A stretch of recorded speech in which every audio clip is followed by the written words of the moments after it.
Deputy CM Bhatti విక్రమార్కకు ధన్యవాదాలు చెబుతూ tweet చేశారు. తనకు మంత్రి పదవి ఇస్తానని హైకమాండ్ మాట ఇచ్చిన విషయాన్ని, మంత్రి పదవి రాకుండా కొందరు అడ్డుకుంటున్నారనే వాస్తవాలను భట్టి విక్రమార్క ప్రజలకు చెప్పారని తెలిపారు. పరోక్షంగా మరోసారి సీఎం రేవంత్ను టార్గెట్ చేశారు రాజగోపాల్ రెడ్డి. మరోవైపు మునుగోడులో రాజగోపాల్ రెడ్డికి వ్యతిరేకంగా నియోజకవర్గంలో తిరుగుతున్న చలమల కృష్ణారెడ్డికి కాంగ్రెస్ పార్టీతో సంబంధం లేదని డీసీసీ అధ్యక్షుడు ప్రకటించారు. రైట్ సార్, కోమటిరెడ్డి రాజగోపాల్ రెడ్డి మరో బాంబు పేల్చారు. ట్వీట్ల మీద ట్వీట్లు ఈ మధ్య ఆయన చేస్తున్నారు. అయితే ఆయన ఏ ట్వీట్ చేసినా కూడా టార్గెట్ ముఖ్యమంత్రి అనేటటువంటి వ్యాఖ్యానాలు ఎక్కువగా వినిపిస్తున్నటువంటి పరిస్థితి. ఇప్పుడు ట్వీట్ కూడా ఏ రకంగా చూడొచ్చు సార్? ఒకటి, కోమటిరెడ్డి రాజగోపాల్ రెడ్డికి ఖచ్చితంగా హైకమాండ్ ఆ సమయంలో హామీ ఇచ్చింది. ఎన్నికల ముందు ఆయనకి మంత్రి పదవి ఇస్తామని పార్టీలోకి తీసుకొచ్చింది. ఆ విషయంలో ఎటువంటి సందేహం లేదు. ఇది ఒక్కళ్ళు కాదు, ఇద్దరు చెప్పింది. ఇవాళ భట్టి విక్రమార్క చెప్పిన క్లిప్పింగ్ ను ఆయన ట్వీట్ చేశారు. ఇంతకు ముందు మన డిఎన్ఏ షోలోనే పిసిసి అధ్యక్షుడు మహేష్ కుమార్ గౌడ్ ఆయన కూడా కేబినెట్ విస్తరణ జరిగిన రోజు మరి ఎట్లా రాజగోపాల్ రెడ్డిని ఎట్లా పాసిఫై చేస్తారు అన్నప్పుడు ఎస్ ఆయనకు హైకమాండ్ నుంచి అష్యూరెన్స్ ఉండే మంత్రివర్గంలో చోటుకు సంబంధించి, బట్ సామాజిక సమీకరణాల కారణంగానో ఇంకా వేరే కారణంగానో ఇవ్వలేకపోయాం, బట్ హైకమాండ్ నుంచి అయితే అష్యూరెన్స్ ఉందని చెప్పారు. సో ఒకటి, కాంగ్రెస్ పార్టీ హైకమాండ్ నుంచి అయితే ఖచ్చితంగా ఆయనకు అష్యూరెన్స్ ఇచ్చే పార్టీలో తీసుకున్నారు. సో ఆయన ఏమనుకుంటారు, దాన్ని నేను భారతీయ జనతా పార్టీలో అప్పుడు ఇబ్బంది లేకుండా ఉన్నాను, భారతీయ జనతా పార్టీలో సరే మునుగోడు ఒక విషయం అయితే చెప్పాలి. Rajagopal Reddy, Komatireddy Rajagopal Reddy is a powerful leader. అది ఎట్లా చెప్తానంటే, సరే 2009లో ఆయన రాజకీయ అరంగేటం జరిగింది. భువనగిరిలో కమ్యూనిస్ట్ పార్టీ అభ్యర్థి మీద, టీడీపీ అప్పుడు మహాకూటమి అభ్యర్థి మీద గెలిచారు. గెలిచిన తర్వాత తనకంటూ ఒక సొంత ఐడెంటిటీ క్రియేట్ చేసుకున్నారు. ఓవరాల్ గా ఉమ్మడి నల్గొండ జిల్లాలోనే అనుకుందాం. ఎందుకంటే కోమటిరెడ్డి వెంకటరెడ్డి మొదటి నుంచి రాజకీయాల్లో ఉన్న 99లోనే ఎమ్మెల్యే అయినా సరే, ఆయన సోదరుడిగా వచ్చినా సరే సొంత క్యాడర్ ఏర్పాటు చేసుకున్నారు. 14 ఎలక్షన్స్ లో స్వల్ప తేడాతో టిఆర్ఎస్ వేవ్లో ఓడిపోయినా సరే విత్ ఇన్ 1 year లోనే టిఆర్ఎస్ అధికారంలో ఉండగా లోకల్ బాడీ ఎలక్షన్స్ ను ఆయన ఎమ్మెల్సీ అయ్యారు 2015-16 ఆ ప్రాంతంలో. సో అది టిఆర్ఎస్ కు అధికారంలో ఉన్న తొలి షాక్. అన్ని బై ఎలక్షన్స్ కూడా టిఆర్ఎస్ గెలిచినా సరే నల్గొండకు సంబంధించిన స్థానిక సంస్థల ఎమ్మెల్సీ ఎన్నికల్లో అధికార పార్టీకి మించి భారీగా ఖర్చు పెట్టి గెలుచుకున్నారు. ఒక విషయంలో రాజగోపాల్ రెడ్డి ఏంటంటే ఆయన చేతికి ఎమ్ముకుండదు. ఎంతైనా సరే క్యాడర్ కోసం లేకపోతే ఉన్న వాళ్ళ కోసం ఖర్చు పెడతారు. చాలా మంది లీడర్స్ దగ్గర డబ్బులున్న లీడర్స్ అందరూ ఖర్చు పెట్టరు కదా. సో చేతికి ఎమ్మికే లేదన్న విధంగా దానం చేస్తూ ఉంటారు.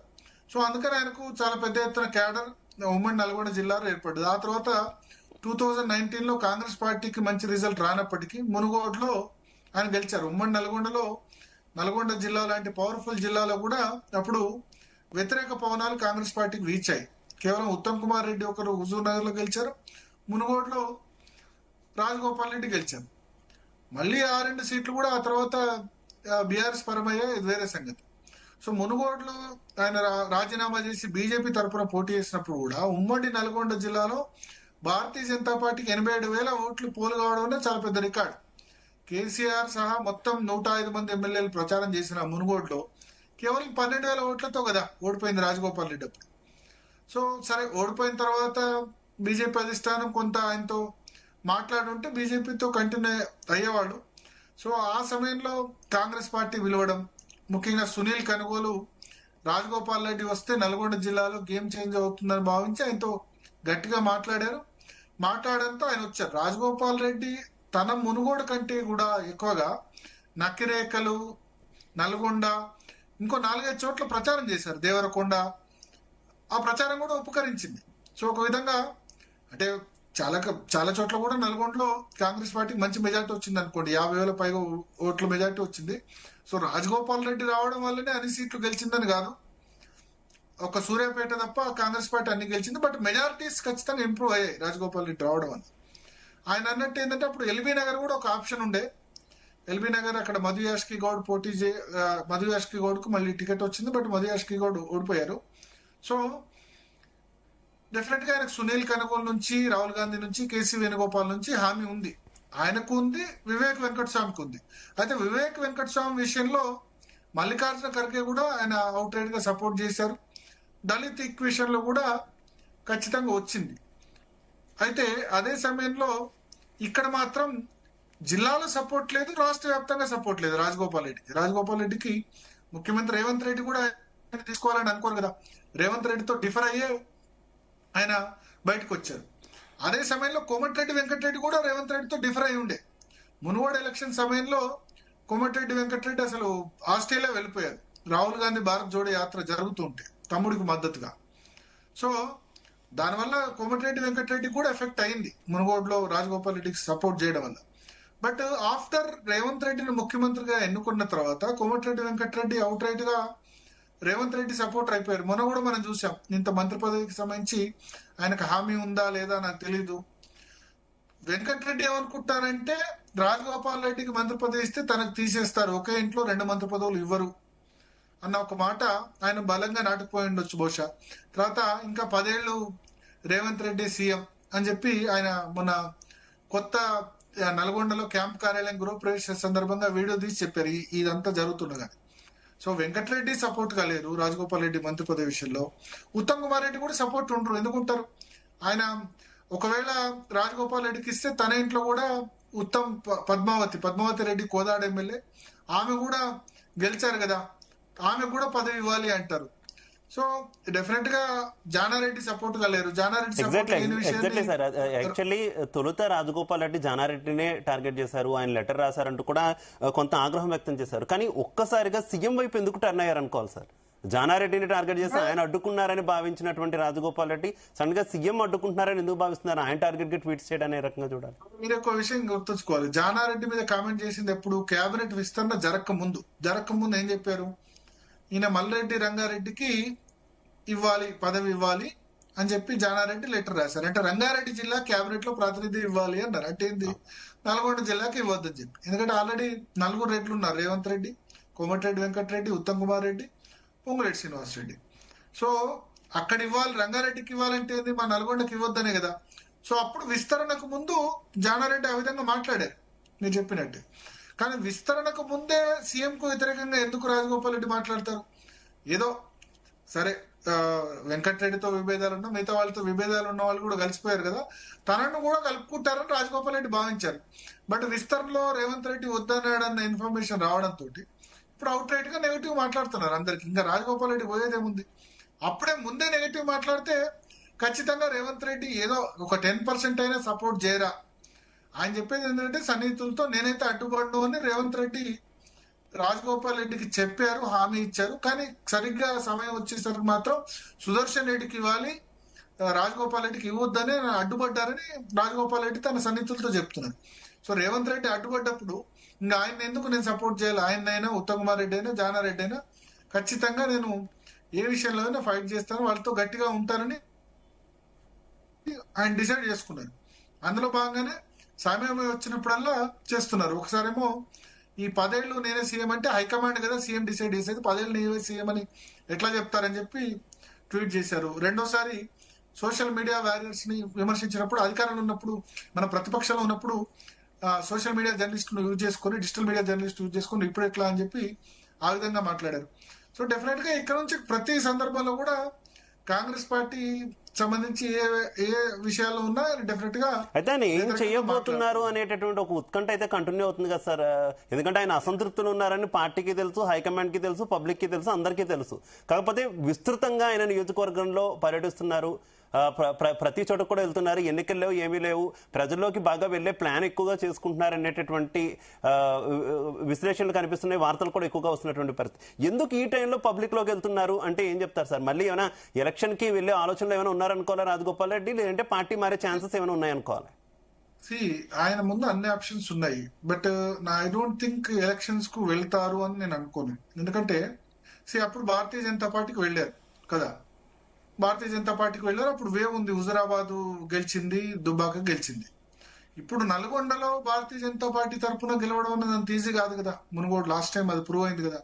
అప్పుడు కాంగ్రెస్ కు డిపాజిట్ రాలేదు, కానీ టీఆర్ఎస్ కూడా స్ట్రాంగ్ ఉంది కదా. అక్కడ బీఆర్ఎస్ ఉంది, కాంగ్రెస్ ఉంది, ఏమైనా జరుగుద్ది. కాకపోతే ఆయన అన్నారు నేను రాజీనామాకైనా సిద్ధం అని చెప్పారు, కానీ రాజీనామా చేయరు. ఈ విల్ ప్లే వెయిట్ గేమ్. ఇంకా 3 ఖాళీలు ఉన్నాయి మంత్రివర్గ విస్తరణలో.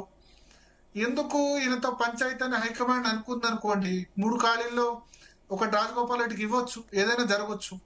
అయితే ఒకటి చెప్తాను, గతంలో ఒకటే మంత్రివర్గంలో 2 బ్రదర్స్ లేరా అంటే ఉన్న సందర్భం ఉంది. కర్ణాటకలో ఎగ్జాంపుల్ సతీష్ జార్కిహోలీ, ఆయన సోదరుడు ఇంకో జార్కిహోలీ కూడా కాంగ్రెస్ పార్టీ ఒకటే కేబినెట్ లో 2 సోదరులకు ఇచ్చింది. అట్లాగే భారతీయ జనతా పార్టీ గాలి జనార్దన్ రెడ్డి సోదరులకు కూడా కేబినెట్ లో ఇచ్చిన సందర్భం ఉంది.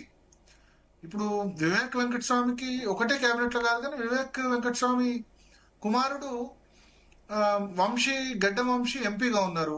ఆయన మరో సోదరుడు వినోద్ ఎమ్మెల్యేగా ఉన్నారు. సో మంత్రివర్గంలో లేరు, కానీ ఆయన కుటుంబం నుంచి కూడా ఉన్నారు కదా 3 ఒకటే కుటుంబంలో ఉన్న సందర్భం ఉంది కదా. సో ఇవ్వాలనుకుంటే ఇవ్వచ్చు. సో రాజగోపాల్ రెడ్డి ఏంటంటే ఇప్పుడు డెఫినెట్ గా ప్రెషర్ హైకమాండ్ మీద బిల్డప్ చేస్తాను. నేను బయట ఉండడం కంటే లోపల ఉండాలా, బయట ఉండాలా. బయట ఉంటే డెఫినెట్ గా ఏదో ఒక డిస్టర్బెన్స్ క్రియేట్ చేస్తాను, కాబట్టి లోపల తీసుకోండి అని ప్రెషర్ టాక్టిక్స్ చేస్తారు. ప్లస్ ఇది 2025 ఆగస్టు, 2028 డిసెంబర్ లో మళ్ళీ ఎన్నిక ఉంది. ఈ 3 సంవత్సరాల ముందే ఎందుకు నిర్ణయం తీసుకుంటారు?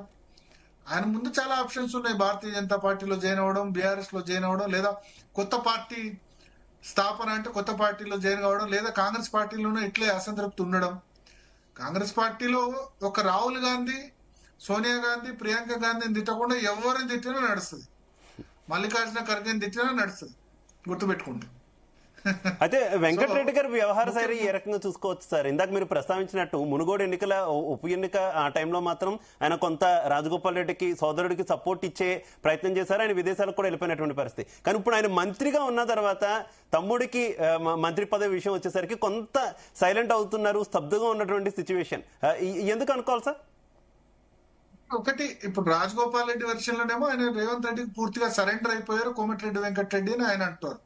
ఇక్కడ గతంలో రాజగోపాల్ రెడ్డి ఆరోపణ చేశారు కదా, 50 కోట్లు పెట్టి పీసీసీ కొనుక్కున్నారని రేవంత్ రెడ్డి మీద ఆరోపణ చేసి December 7th నుంచి మాత్రం పూర్తి రేవంత్ రెడ్డి లాయలిస్ట్ గా మారిపోయారు. ఆయన ఈక్వేషన్ అయింది. ఆయన ఉద్దేశం ఏంటంటే రాజగోపాల్ రెడ్డికి మంత్రి పదవి ఇచ్చి తనని తీసేస్తారు అని ఆయన అనుకోవచ్చు. ప్లస్ నల్గొండ జిల్లాలో ఆల్రెడీ వెంకటరెడ్డి, ఉత్తమ్ కుమార్ రెడ్డి ఇద్దరు ఉన్న తర్వాత మళ్ళీ ఇప్పుడు రాజగోపాల్ రెడ్డి వస్తే కొంత తన తమ్ముడు కూడా ఇవ్వాల్సి వస్తుంది. దానిలో భాగం జిల్లా మీద హోల్డ్. ఒక పార్టీ ఏమో వెంకటరెడ్డి చూస్తున్నారు, ఇంకో పార్టీ ఉత్తమ్ కుమార్ రెడ్డి చూస్తున్నారు. మళ్ళీ ఇప్పుడు ప్యాడ్ తన కుటుంబం నుంచి ఇంకొకరు రావడాన్ని ఆయన ఎట్లా అనుకుంటారు? అట్లా అని వెంకటరెడ్డికి రాజగోపాల్ రెడ్డి మీద ప్రేమ లేదని కాదు. వెంకటరెడ్డి మునుగోడులో మనకు గుర్తుండే ఉంటుంది, రాజగోపాల్ రెడ్డి ఎలక్షన్ జరిగితే కనుక క్యాంపెయిన్ చేయలేదు కాంగ్రెస్ పార్టీ అభ్యర్థి తరఫున. అద్దంకి దయాకర్ బహిరంగ సభలోనే వెంకటరెడ్డిని తిట్టిన సందర్భం ఉంది, నువ్వు అటు ఇటు కాకుండా ఎందుకు రాజగోపాల్ రెడ్డి సపోర్ట్ చేస్తున్నావు అని. భారత్ జోడో యాత్ర రాహుల్ గాంధీ జరుగుతుంటే నల్గొండ జిల్లాలో వెంకటరెడ్డి రాజగోపాల్ రెడ్డి సపోర్ట్ గా ఆయన ఆస్ట్రేలియా వెళ్ళిపోయినారు.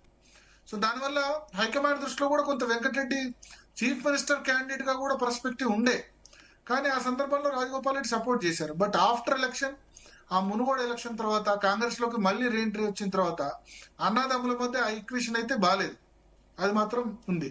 At the same time Revanth రెడ్డితో ఈక్వేషన్ బలపడింది వెంకటరెడ్డికి. అందుకనే వెంకటరెడ్డి 10 సంవత్సరాల పాటు సీఎం అని ఆయన అంటే, నా తర్వాత కాంగ్రెస్ లో ఎవరికైనా సీఎం ఉందే హోదా ఉందంటే అది వెంకటరెడ్డికి అని నల్గొండ జిల్లాలోనే రేవంత్ రెడ్డి స్టేట్మెంట్ ఇచ్చారు.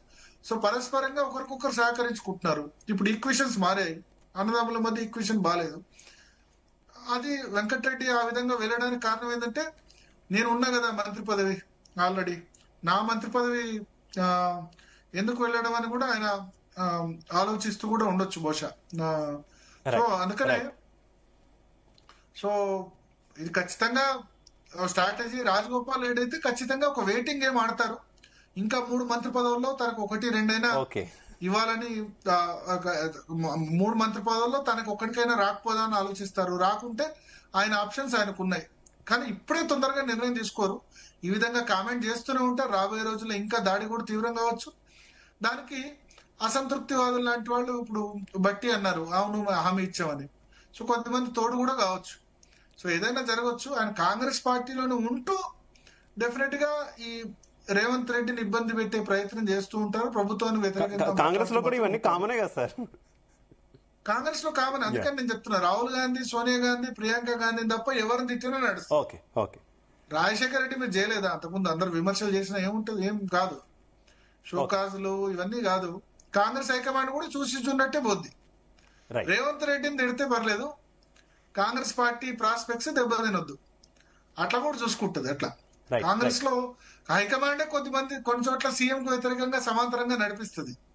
ఇప్పుడు పాదయాత్ర అన్నారు, మీనాక్షి నటరాజన్ పాదయాత్ర మీనాక్షి నటరాజన్ తో చేయిస్తున్నారు. మరి రాష్ట్ర వ్యవహారాలు ఇన్ఛార్జ్ రేపు మీనాక్షి నటరాజన్ బొమ్మ చూసి ఎవరు ఓటేయారు కదా అవును కదా. అవును సార్. సో పూర్తిగా రేవంత్ రెడ్డి చేతిలో కూడా అధికారం ఉండొద్దని హైకమాండ్ కూడా అనుకుంటది. కాంగ్రెస్ లో ఏదైనా సాధ్యమే అంటారు sir. Right right sir, continue చేద్దాం. మరో టాపిక్ లోకి వెళ్లే ముందు DNA లో మరో షార్ట్ బ్రేక్ తీసుకుందాం. స్టేట్